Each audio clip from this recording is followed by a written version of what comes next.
Bonjour et heureux de vous retrouver pour un nouvel épisode de la série Confinement et culture du risque.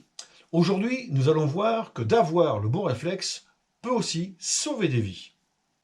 Les sources d'accidents se multiplient, surtout en période de confinement comme actuellement, voire le Ouest France d'aujourd'hui, et chacun d'entre nous peut se trouver confronté à une situation qui nécessite une intervention rapide.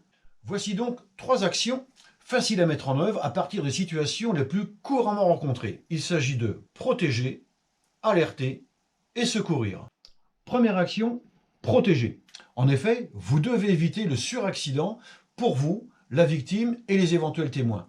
Pour ça, l'approche de la zone d'accident doit être prudente et vous devez regarder autour de vous pour évaluer la présence de danger et vous renseigner auprès des éventuels témoins. Action numéro 2, alerter. Dès qu'une situation présente un danger ou un risque, ou quand une vie est en danger, qui, le 18, les pompiers, le 15, le SAMU, 17, police, gendarmerie, 112, communauté européenne. Pour ça, je vous invite à visionner la petite vidéo sur les numéros utiles.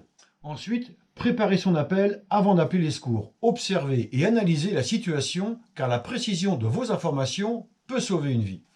Les services de secours doivent en effet avoir une image la plus précise possible de l'événement.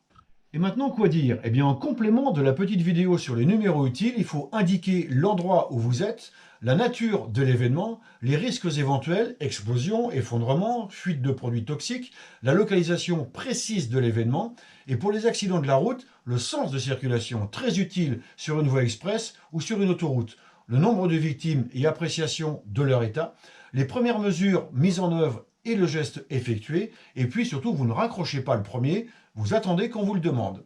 Troisième action, les secours. Pour ceux qui ont des notions de secourisme, un diplôme de secourisme, ils vont savoir quoi faire. Pour les autres qui n'ont rien, eh bien sachez que de parler à la victime et de la réconforter est absolument nécessaire. Maintenant, l'apprentissage des gestes de premier secours nécessite une formation et ça fera l'objet d'une autre petite vidéo du confinement et de la culture du risque. Voilà, c'est tout pour aujourd'hui. Merci de vos retours, de vos petits messages. Demain, un autre épisode de Fire Consulting, confinement et culture du risque. Mais en attendant, n'hésitez pas de diffuser ces informations en partageant ces petites vidéos. La culture du risque, c'est aussi le partage. Enfin, n'oubliez pas, restez chez vous.